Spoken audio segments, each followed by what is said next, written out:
नमस्कार दोस्तों, स्वागत है आप सभी का हमारे study channel RSP competition target में। आशा करता हूँ आप सभी अच्छे होंगे। दोस्तों, आज की क्लास में करंट अफेयर के साथ स्टैटिक जीके का फुल एनालिसिस करेंगे।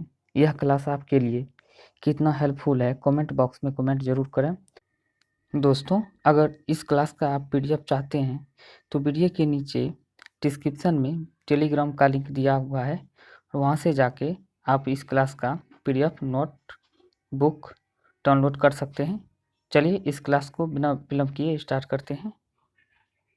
तो चलिए दोस्तों, आज देखते हैं आज की क्लास का मोटिवेशन लाइन। तो आज की क्लास का मोटिवेशन लाइन है, बर्बाद बर्बाद गुलिस्तान करने के लिए तो एक उल्लू ही काफ़ी था। बर्बाद गुलिस्तान करने के लिए तो एक उल्लू ही काफ़ी था। हर साख पर उल्लू बैठा है, अंजामे गुलिस्तान का क्या होगा। तो चलिए दोस्तों, इस मोटिवेशन लाइन के साथ क्लास को स्टार्ट करते हैं। तो बात करते हैं दोस्तों, इस साल की पहला पूर्ण चंद्र ग्रहण की बात करते हैं।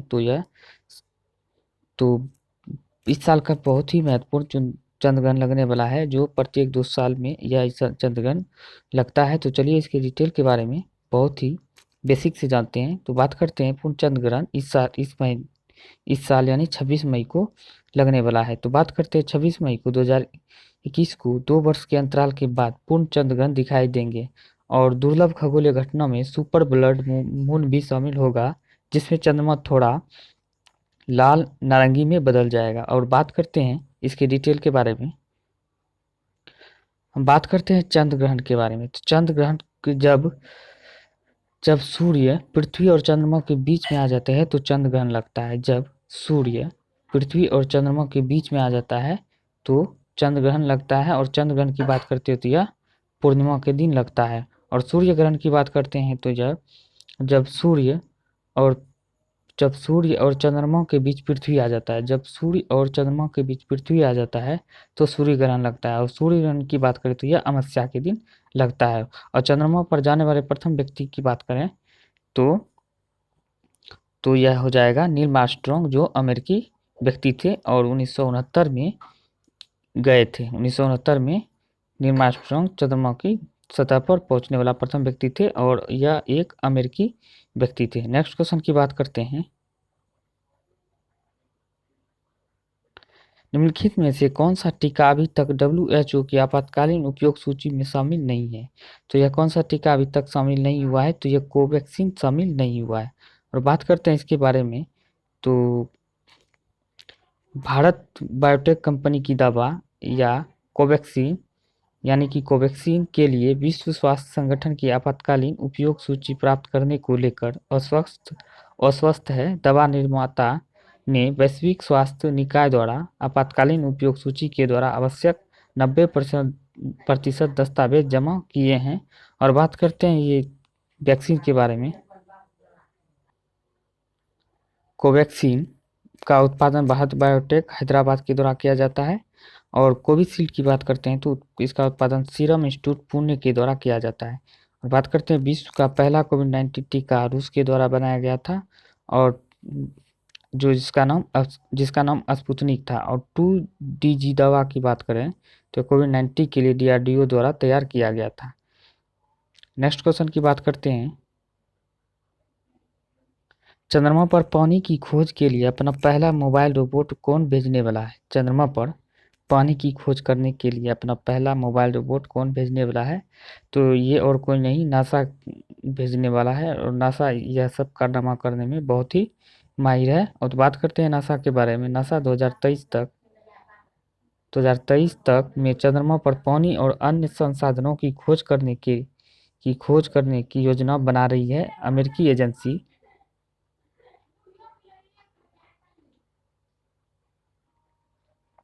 अपने ओटोमिस कार्यक्रम के हिस्से के रूप में चंद्रमा की सतह पर और नीचे बर्फ और अन्य संसाधनों की तलाश में 2023 के अंत में चंद्रमा पर अपना पहला मोबाइल रोबोट भेजने की योजना बना रही है। बात करते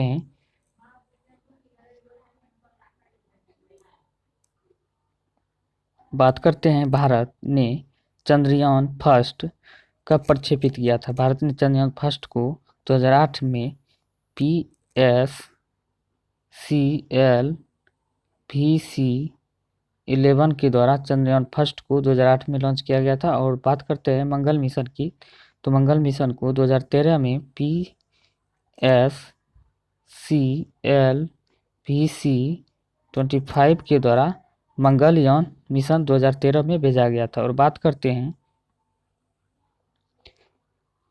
चंद्रयान सेकंड की, तो यह 2019 में GSLV mark third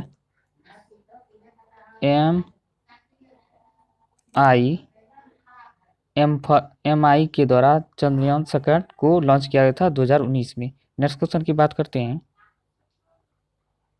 mission oxygen self reliance किसने लॉन्च किया है? मिशन ऑक्सीजन सेल्फ रिलायंस किसने लॉन्च किया है? तो यह महाराष्ट्र सरकार के द्वारा लॉन्च किया गया है, हाल ही में लॉन्च किया गया है। और बात करते हैं महाराष्ट्र सरकार ने राज्य की ऑक्सीजन की ज़रूरतों को पूरा करने के लिए मिशन ऑक्सीजन सेल्फ रिलायंस योजना शुरू की है। इस योजना को विशेष प्रोत्साहन दिया जाएगा। और बात करते हैं नेक्स्ट महाराष्ट्र के बारे में। बात करते हैं महाराष्ट्र की राजधानी मुंबई है और महाराष्ट्र के वर्तमान में मुख्यमंत्री उद्धव ठाकरे है। और उद्धव ठाकरे की बात करें तो यह विधानसभा का सदस्य नहीं है और ये विधान परिषद से मुख्यमंत्री बने हैं। राज्यपाल की बात करते हैं भगत सिंह कोश्यारी, और मुख्य न्यायाधीश की बात करते हैं दीपंकर दत्ता मुख्य न्यायाधीश है। और स्थापना की बात करते हैं तो 1 मई 1960 को स्थापना हुआ था। और लोकसभा सीटों की बात करें तो लोकसभा सीट कुल 48 है। और बात करते हैं राज्यसभा सीटों की संख्या 19 है। और बात करते हैं विधानसभा सीटों की संख्या तो 288 विधानसभा सीट है। महाराष्ट्र राज्य की बात करें तो जनसंख्या में दूसरा सबसे बड़ा राज्य है। नेक्स्ट क्वेश्चन है, हाल ही में किसने घर पर कोविड रोगियों के इलाज के लिए संजीवनी परियोजना शुरू किया है? तो हाल ही में किसने घर पर कोविड रोगियों के इलाज के लिए संजीवनी परियोजना शुरू की है? तो यह हरियाणा सरकार के द्वारा शुरू किया गया है। तो इसका उद्देश्य यह है कि सरकार के द्वारा ग्रामीण क्षेत्रों में रहने वाले सरकार का कहना के द्वारा यह योजना जो चलाया गया है, तो ग्रामीण क्षेत्रों में रहने वाले लोगों को कोविड-19 के हल्के से मध्यम लक्षणों वाले लोगों के लिए घर पर पर्यवेक्षित यानी घर पर ही उसके इलाज करने के लिए, चिकित्सा सुविधा देने के लिए और उनकी देखभाल करने के लिए संजीवनी परियोजना को लॉन्च किया गया है, ताकि उसे घर पर ही ज़रूरत के हिसाब से स्वास्थ्य सुविधा मुहैया कराया जाए। इसी के लिए यह परियोजना शुरू किया गया है। बात करते हैं इसके हरियाणा के बारे में, तो हरियाणा में चौथा खेलो इंडिया गेम पंचकुला हरियाणा में आयोजित होने वाला है। और पहला दिल्ली में आयोजित हुआ था, दूसरा पुणे में और तीसरा असम गुवाहाटी में आयोजित किया गया था। चौथा की बात करें तो चौथे नंबर का खेलो इंडिया गेम ये हरियाणा के पंचकुला में होने वाला है। तो हरियाणा राज्य की बात करें तो राजधानी चंडीगढ़ है, मुख्यमंत्री मनोहर लाल खट्टर है। और राज्यपाल की बात करें तो सत्यदेव नारायण आर्य यहाँ के राज्यपाल है। और मुख्य न्यायाधीश की बात करें तो रविशंकर झा यहाँ के मुख्य न्यायाधीश है। स्थापना की बात करें तो 1 नवंबर 1966 को हरियाणा की स्थापना किया गया था। और लोकसभा सीटों की बात करें तो 10 है, राज्यसभा सीटों की बात करें तो 5 और विधानसभा सीट 90 है। नेक्स्ट नंबर क्वेश्चन है, इंटरनेशनल मिसिंग चिल्ड्रेन डे हर साल किस तिथि को मनाया जाता है? इंटरनेशनल मिसिंग चिल्ड्रेन डे हर साल किस तिथि को मनाया जाता है? यह 25 मई को मनाया जाता है। तो इसका उद्देश्य है कि अंतर्राष्ट्रीय गुमशुदा दिवस, इसलिए अंतर्राष्ट्रीय गुमशुदा बाल दिवस हर साल 25 मई को विश्व स्तर पर मनाया जाता है। यह दिन गुमशुदा बच्चों के लिए मनाया जाता है, यानी जो बच्चे मिस या कहीं खो गए हैं, जो किसी तरह अपने घर पहुंच सके, उनके याद में यह दिवस मनाया जाता है। और जो बच्चे अपराध के शिकार हैं, उसी की तलाश करने के प्रयास जारी करने के लिए जो अभी भी लापता है, उसी के लिए यह दिवस मनाया जाता है। अब देखते हैं बच्चों का कमाल। देखिए बच्चों का कमाल है, बचपन में एक बार गलती से सर्फ एक्सेल खा लिया था। बचपन में गलती से एक बार सर्फ एक्सल खा लिया था, तभी से दिल साफ है मेरा, तभी से दिल साफ है मेरा। तो दोस्तों ये कमेंट बॉक्स में ज़रूर बताएं किसका किसका दिल साफ है और किसने किसने बचपन में सर्फ एक्सल को खाया था। चलिए तो नेक्स्ट क्वेश्चन की बात करते हैं। विश्व थायराइड दिवस हर तिथि को कब मनाया जाता है? विश्व थायराइड दिवस हर साल किस तिथि को मनाया जाता है? यह 24 मई को मनाया जाता है। नेक्स्ट क्वेश्चन है, नेक्स्ट यानी बात करते हैं घेघा रोग आयोडीन की कमी से होने वाला रोग है और ये सूर्य के प्रकाश से विटामिन डी की प्राप्ति होती है और घेघा रोग गले में होता है और यह गले को प्रभावित करता है। नेक्स्ट क्वेश्चन की बात करें तो हाल ही में बिहार की शाही लीची किस देश को निर्यात किया गया है? तो बिहार के शाही लीची को हाल ही में ब्रिटेन देश को निर्यात किया गया है। और बात करते हैं बिहार में, इसको भारत ने 24 मई 2021 को हवाई मार्ग से जीआई टैग प्रमाणित शाही लीची की पहली खेप बिहार से ब्रिटेन को निर्यात की है। और बिहार में शाही लीची का उत्पादन वैशाली, मुजफ्फरपुर, चंपारण, समस्तीपुर, बेगूसराय के आसपास इलाके में होता है। और बात करते हैं जीआई टैग का मतलब। जीआई टैग का मतलब जो जियोग्राफिकल इंडिकेटर होता है। तो बात करते हैं सबसे पहला जीआई टैग की। सबसे पहला जीआई टैग दार्जिलिंग के चाय को मिला था और जीआई टैग का समय अवधि होता है 10 वर्ष। किसी भी चीज़ को अगर जीआई टैग मिलता है तो उसकी समय अवधि यानी 10 साल का होता है। और बात करते हैं नेक्स्ट कि मगही पौन बिहार में प्राप्त जीआई टैग प्राप्त है। मगही पौन, मधुबनी पेंटिंग, भागलपुर की सिल्क साड़ी और शाही लीची आदि को जीआई टैग मिला हुआ है। और बात करते हैं जीआई टैग उन्हीं चीज़ों को दिया जाता है, जीआई टैग उन्हीं चीज़ों को दिया जाता है जो पर्यावरण अनुकूल है। तो बात करते हैं लीची का सबसे बड़ा उत्पादक देश तो चीन है और लीची का दूसरा सबसे बड़ा उत्पादक देश भारत। और जीआई टैग का मतलब हमने बता दिए हैं, जो पर्यावरण अनुकूल है उन्हीं चीज़ों को जीआई टैग दिया जाता है। नेक्स्ट क्वेश्चन की बात करते हैं। मई मई 2021 में किस भारतीय को ग्रीन ऑस्कर के नाम से प्रसिद्ध व्हिटले पुरस्कार प्रदान किए जाने की घोषणा की गई है? तो इस घोषणा की गई है नुक्लू फॉर्म को यह पुरस्कार दिए जाने की घोषणा किया गया हाल ही में। बात करते हैं मई 2021 में नागालैंड के प्रसिद्ध पर्यावरणविद, ये नागालैंड के प्रसिद्ध पर्यावरणविद है जो पर्यावरण के अनुकूल ये जितने भी जीव जंतु यानी फसल उसल है उसकी सुरक्षा के लिए और उसको बढ़ावा देने के लिए यह पुरस्कार नुक्लू फॉर्म को दिया गया है। और इसके साथ साथ 6 व्यक्तियों को दिया गया है। तो यह पुरस्कार 2021 के लिए इन्हें प्रदान किया गया है। और बात करते हैं नुक्लू फॉर्म को नागालैंड में बायोडायवर्सिटी पीस कॉरिडोर की स्थापना के लिए दिया गया है। बात करते हैं व्हिटले पुरस्कार को ग्रीन पुरस्कार के नाम से जाना जाता है। व्हिटले पुरस्कार को ग्रीन पुरस्कार के नाम से जाना जाता है। व्हिटले पुरस्कार प्रकृति संरक्षण के लिए ब्रिटेन की संस्था व्हिटले फंड फॉर नेचर द्वारा प्रदान किया जाता है। व्हिटले पुरस्कार प्रकृति संरक्षण के लिए ब्रिटेन की संस्था है जो व्हिटले फंड फॉर नेचर के द्वारा प्रदान किया जाता है। और व्हिटले पुरस्कार को ग्रीन पुरस्कार के नाम से, ग्रीन पुरस्कार यानी ग्रीन ऑस्कर के नाम से जाना जाता है। व्हिटले पुरस्कार को ग्रीन ऑस्कर के नाम से जाना जाता है। नेक्स्ट क्वेश्चन की बात करते हैं। भारतीय राष्ट्रमंडल दिवस 2021 को किस तिथि को मनाया गया? तो राष्ट्रमंडल दिवस 2021 को 24 मई को मनाया गया, हाल ही में मनाया गया है। तो बात करते हैं राष्ट्रमंडल दिवस हर साल मार्च के दूसरे सेकेंड मंडे को मनाया जाता है। मार्च के सेकेंड मंडे को यह दिवस मार्च महीने के सेकेंड सोमवार यानी सेकेंड मंडे को मनाया जाता है। हालांकि भारत में एक अन्य राष्ट्रमंडल दिवस 24 मई को भी मनाया जाता है, इसे एम्पायर डे के रूप में जाना जाता है। राष्ट्रमंडल का मतलब होता है वह देश जो कभी ब्रिटेन का गुलाम हुआ करता था, यानी ब्रिटेन के अधीन हुआ करता था, उसे ही राष्ट्रमंडल देश कहते हैं। इसी के याद में या इसी के याद को करने के लिए यह दिवस मनाया जाता है। बात करते हैं वर्तमान समय में राष्ट्रमंडल देशों की संख्या 54 है। 54 वर्तमान में राष्ट्रमंडल देशों की संख्या है। और बात करते हैं नेक्स्ट की, देख लेते हैं 2021 की राष्ट्रमंडल का थीम था, राष्ट्रमंडल दिवस की थीम है एक साझा भविष्य प्रदान करना, यानी डिलीवरिंग ए कॉमन फ्यूचर, एक साझा भविष्य प्रदान करना, ये 2021 का थीम है। नेक्स्ट क्वेश्चन की ओर चलते हैं। अब रिवीजन की बारी है। अब देखते हैं कल या कल से पहले जितने भी करंट अफेयर कराए गए थे उसका रिवीजन चलिए फटाफट कर लेते हैं।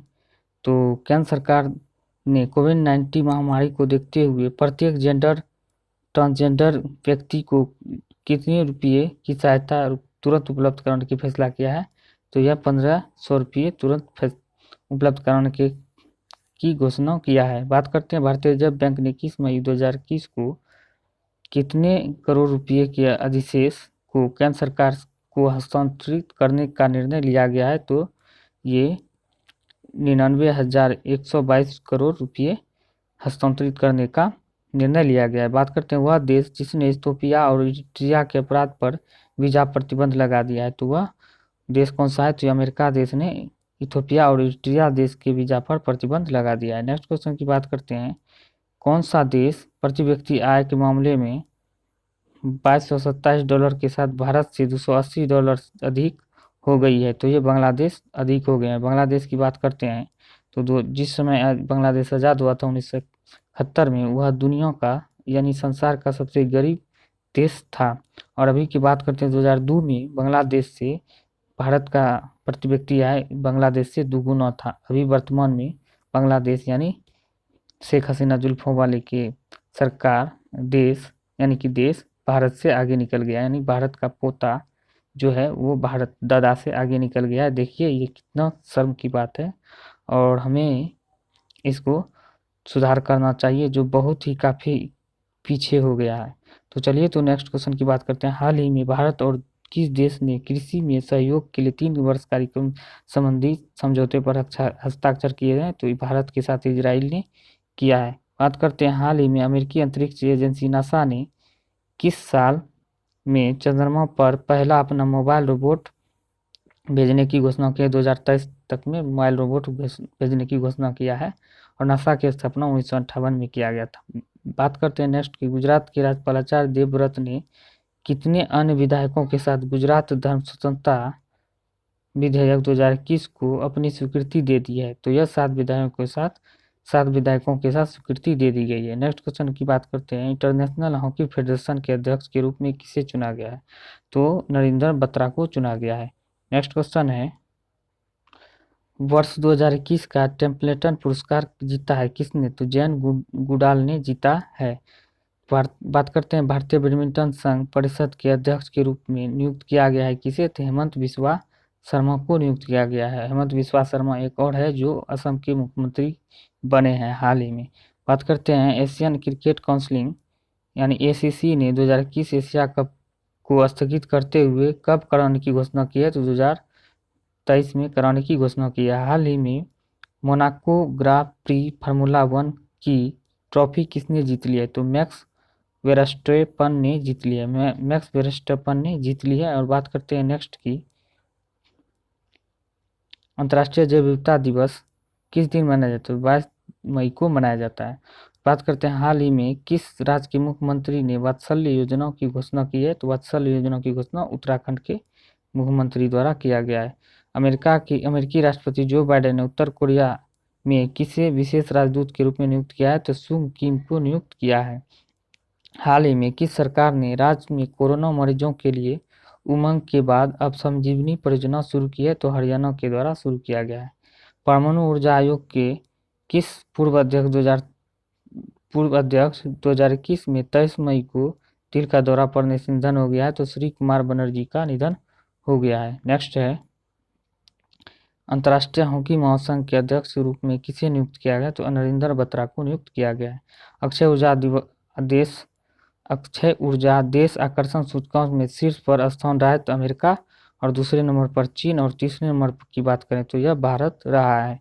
नेक्स्ट क्वेश्चन की बात है, अभिनेत्री की आत्मकथा सच कहूँ तो किसने लॉन्च किया है? तो अभिनेत्री की आत्मकथा सच कहूँ तो या किसने लॉन्च किया है? तो नीना गुप्ता ने लॉन्च किया है।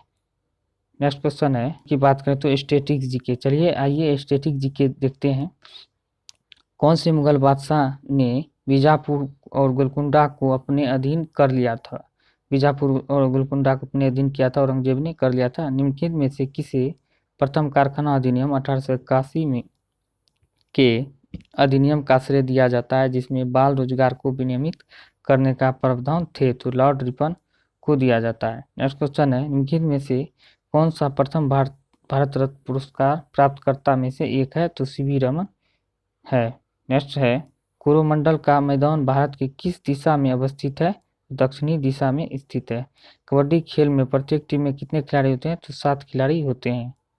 नेक्स्ट है, निम्नलिखित में से कौन सा जैन धर्म का एक संप्रदाय है? दिगंबर जैन धर्म का एक संप्रदाय है। राष्ट्रपति परमाणु योग किस अनुच्छेद के अंतर्गत लगाई जाती है? अनुच्छेद 61 के तहत लगाई जाती है। अरानमुला नौकादौड़ किस राज्य से संबंधित है? केरल राज्य से संबंधित है। हैदराबाद के चार मीनार किसने बनवाया था? हैदराबाद के चार मीनार यूसुफ आदिल शाह के द्वारा बनाया गया था। दांडी मार्च के साथ कौन सा आंदोलन शुरू हुआ था? दांडी मार्च के साथ सविनय अवज्ञा आंदोलन शुरू हुआ था। तो आइए कंप्यूटर का कुछ रिवीजन कर लेते हैं जो बहुत ही इंपॉर्टेंट है आने वाले एग्जाम के लिए और कितने एग्जामों में पूछे भी गए हैं। बात करते हैं प्रथम पीढ़ी के कंप्यूटर। प्रथम पीढ़ी के कंप्यूटर की शुरुआत 1940 से 56 के बीच हुआ था और प्रथम पीढ़ी के कंप्यूटर में वैक्यूम ट्यूब का प्रयोग किया गया था। और बात करते हैं दूसरी पीढ़ी के कंप्यूटर। दूसरी पीढ़ी के कंप्यूटर के कार्यकाल की बात करें तो 1956 से 63 तक इनका कार्यकाल था। इनके बीच दूसरी पीढ़ी का कार्यकाल चला था। और बात करते हैं दूसरी पीढ़ी के कंप्यूटर में ट्रांजिस्टर का प्रयोग किया गया था। बात करते हैं तीसरी पीढ़ी के कंप्यूटर का कार्यकाल की बात करें तो 1964 से 71 तक 1971 तक कार्यकाल रहा था। और तीसरी पीढ़ी के कंप्यूटर की बात करें तो इंटीग्रेटेड सर्किट का प्रयोग किया गया था। तीसरी पीढ़ी के कंप्यूटर में इंटीग्रेटेड सर्किट का प्रयोग किया गया था। और बात करते हैं चौथी पीढ़ी के कंप्यूटर। चौथी पीढ़ी के कंप्यूटर का कार्यकाल बात करें तो 1972 से 1989 के बीच इनका कार्यकाल रहा था। और बात करते हैं चौथी पीढ़ी के कंप्यूटर में माइक्रो प्रोसेसर का प्रयोग किया गया था। माइक्रो प्रोसेसर का प्रयोग किया गया था। और बात करते हैं वर्तमान समय की पीढ़ी यानी लास्ट पीढ़ी की पांचवी पीढ़ी के कंप्यूटर की बात करें तो 1989 से अब तक पांचवी पीढ़ी का कार्यकाल ही चल रहा है। तो पांचवी पीढ़ी के कंप्यूटर की बात करें तो आर्टिकल इंटेलिजेंस का प्रयोग किया गया यानी कृत्रिम बुद्धि का प्रयोग किया गया है।